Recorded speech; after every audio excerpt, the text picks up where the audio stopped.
Exatamente, eu estou com o deputado Sanderson, que é líder do governo, ele é do PSL do Rio Grande do Sul, e o deputado, vice-líder, né, do PSL do Rio Grande do Sul, ele é vice-líder do governo, e ele que é do PSL do Rio Grande do Sul, e aqui o vice-líder do PT, o deputado Zé Neto, que é do PT da Bahia, e a gente vai falar sobre a emenda, né, da reforma da Previdência, que vai ser promulgada daqui a pouco pelas mesas da Câmara e do Senado às 10 horas da manhã. E eu começo, então, pelo deputado Zé Neto. Deputado, o senhor já tinha falado um pouco da reforma da Previdência, mas agora é para valer, né? A partir de hoje é para valer essa reforma. E qual a avaliação do senhor? Preocupado, muito preocupado. Olha, tinha que fazer. Nós sabemos da importância da reforma da Previdência, como eu acho que aqui a gente tem que fazer, e não estamos mais fazendo força para isso, a reforma tributária. 4,7 milhões de pessoas estão mais pobres de 2014, de janeiro de 2015, coincidência, né? De janeiro de 2015 para cá, 4,7 milhões de pessoas estão mais pobres e a riqueza está concentrando mais no Brasil. Os ricos mais ricos, os pobres mais pobres, e a indústria vendendo menos, o comércio vendendo menos, a geração de emprego lá embaixo, a miséria aumentando, o governo achando que tem que jogar a criança e a bacia junto em vez de lavar a criança. Só tem medida que tira de baixo e traz para cá. A história de que mais Brasil, menos Brasília é uma farsa, é mais Brasília. Porque, na verdade, a reforma da Previdência é uma reforma fiscal, que economiza 900 bilhões, é o que se diz. 82% sai de baixo, de quem ganha 1,7 salários mínimos, de quem ganha abono. Isso é ruim para todo mundo, porque esse dinheiro, ele circula, olha, no interior da Bahia. O que é que acontece? A primeira feira do interior da Bahia, no interior, nas cidades pequenas, nas cidades do interior, é a da Previdência. As pessoas ficam contando que dia a Previdência paga, tal dia. Essa é 70% dos municípios brasileiros têm mais dinheiro na Previdência do que dinheiro do FPM, do Fundo de Participação dos Municípios. Daqui a 4 anos está invertido, porque muitos desses municípios vão perder arrecadação e muita arrecadação. Então, eu acho que é trazer mais dinheiro para Brasília e enfraquecer os municípios. A outra medida vai acabar com o município e vai botar esse custo aonde? No município grande mais próximo. Com que recurso? Então vai ampliar a situação do outro município, vai piorar de cá. E eu só estou vendo tirar lá de baixo. Não é para economizar. Se é para economizar, me desculpa. Nós estamos precisando agora de investimento público, que o Brasil encerra com 0,20, enquanto os países da OCDE encerram esse ano, em média, com 3,49 do PIB, e a gente encerra com menos de 0,20 do PIB, eu acho que muito menos. A gente está precisando saber que é de fomento para que a indústria, para que as empresas possam ter mais acesso a crédito. Nós estamos precisando que a gente faça abertura de mercado sem escancarar, como está escancarando demais, e destruindo nossa indústria, destruindo nossa tecnologia, destruindo nossa construção civil, destruindo o nosso emprego, a nossa renda. Então, eu acho que a Previdência hoje, ela é um passo. Eu não vou aqui dizer a você, estou torcendo para que nada aconteça. Não, agora digo que essa não era a Previdência que eu queria. Essa não era a Previdência que eu acho que seria... Porque Previdência, eu já falo o que é Previdência. Trata de quem? Cuida de quem? Então, cuida do seu futuro, principalmente dos mais pobres. Aqui no Brasil, nós temos que acabar. Essa elite está muito carcomida, essa que está no poder, essa que fica nos bastidores. A gente está aqui, mas não é aqui a gente que manda, não. Quem manda é o interesse econômico. Esses têm que começar a perceber que é preciso fazer como os Estados Unidos fazem, como a China faz, como os países modernos fazem, como os países da OCDE, que eles tanto falam, fazem. Porque todo mundo é liberal, mas todo mundo olha primeiro o seu povo, a sua gente, a sua economia nacional, a sua economia interna. E aqui não, o tempo todo olhando para fora, olhando para fora, olhando para fora. Para quê? Essa medida que nós estamos hoje aqui entregando à sociedade, que é a Previdência, infelizmente, é como eu vi aqui o Guedes falar, que nós só que precisamos de ferramentas, não precisa de investimento público, e o Estado tem que ser pequeno e pequenininho, porque o resto é tocado pelo setor empresarial. Um setor empresarial que está aqui mais preocupado numa parte, que eu não digo que grande parte, eu acho, inclusive, que quer produzir, quer ser produtivo, mas uma parte, que aliás é a que é a mais contundente, a mais agressiva, a que tem na mão os meios de comunicação, essa está querendo acumular, querendo fazer o quê? Capital especulativo, entregar o Brasil aos interesses do capital internacional, porque acaba sendo filial deles, e a gente precisa olhar mais para o Brasil. Olhar mais para o Brasil é olhar mais para as suas pessoas que vivem na periferia, para as pessoas que vivem na pobreza, para aqueles que estão sem poder aquisitivo, que não estão conseguindo viver com dignidade, e aí olhar para o mercado. Nós temos que olhar para o mercado interno, para que ele tenha condição, lastro, de fazer com que a moeda circule mais, que a economia seja mais fortalecida, que a nossa indústria venda mais, que o nosso comércio venda mais, que o nosso setor produtivo, que a nossa construção civil, enfim, que os nossos elementos propulsores, os nossos motores voltem a funcionar. É isso que nós queremos. Deputado Sanderson, qual a sua avaliação, então, dessa promulgação de hoje?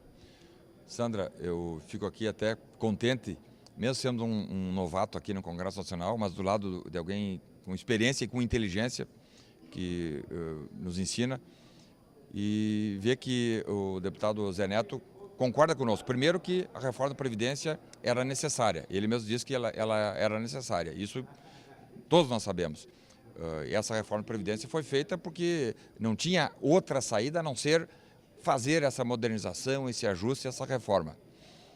Tanto que o governo do PT, em 2003, também fez uma reforma. E uma reforma, inclusive, muito mais dura. Eu lembro que, em 2003, o presidente Lula, na época, passou a taxar todos os servidores públicos aposentados. É o único país do mundo, isso aí tem que ser dito, o único país do mundo em que servidor público, mesmo aposentado, continua pagando previdência é o Brasil. Não há outro no mundo.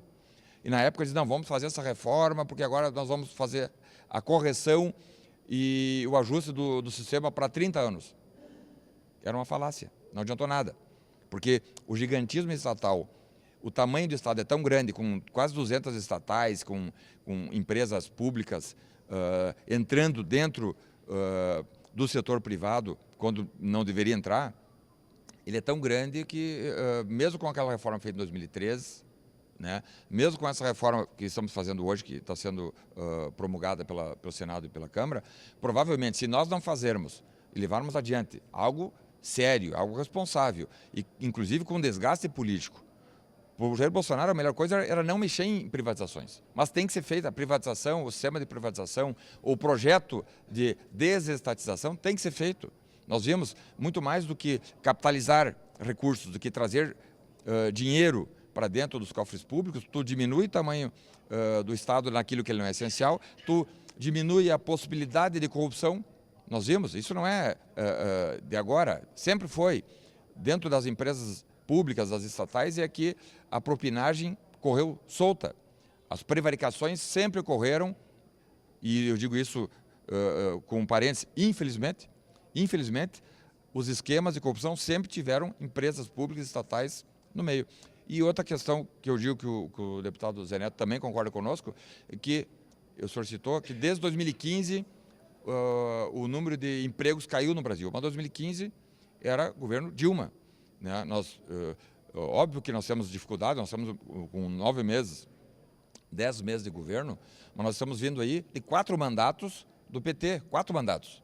Foram 2 mandatos do presidente Lula, 2 mandatos da presidente Dilma / Temer, né? Isso aí é importante frisar que Temer e Dilma faziam parte de uma mesma chapa, e então 4 mandatos. Nós estamos com 10 meses. Muitas coisas serão feitas, se Deus quiser, sim, muitas coisas serão feitas, sobretudo com a participação efetiva e o protagonismo que o Congresso está tendo, diga-se de passagem, está tendo e esperamos que o Congresso continue com esse protagonismo até dezembro de 2022, porque isso faz parte da democracia. Agora, cobrar em 10 meses de governo aquilo que em 4 mandatos não conseguiram fazer, eu acho que é algo injusto, injusto não só com o nosso governo, mas injusto com a sociedade brasileira, que de forma democrática escolheu com 56 milhões de votos um presidente da República para, em 4 anos, levar adiante uma série de reformas. Nós temos aqui hoje a reforma da Previdência sendo promulgada, o deputado Zé Neto também, mais uma vez, concordou conosco que a reforma tributária é importante e ela será também enfrentada pelo Congresso Nacional, e outras reformas. Ontem nós vimos o presidente da República publicando uma medida provisória que acaba com o seguro de IPVAT. Algo simples, irrisório. Aí já recebemos críticas.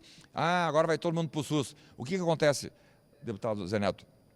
Hoje o cidadão paga o DPVAT e não tem SUS.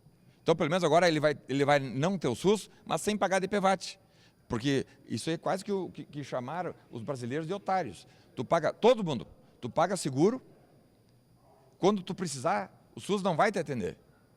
Então, já que o SUS não vai nos atender, porque nós sabemos a estrutura precária que o SUS enfrenta, então pelo menos que tu não pague 2 vezes. É um bis in idem. Tu paga um seguro obrigatório, e tudo que é obrigatório é ruim, né? Se fosse facultativo, ok, não. Seguro obrigatório e 100% das pessoas que usam seguro obrigatório e que não têm um plano de saúde ou que não tenham condições de pagar a sua assistência médica, também terão dificuldade de atendimento no SUS. Então é algo que, na nossa visão, claro, é algo periférico, marginal, né? Mas uma medida que nós achamos importante.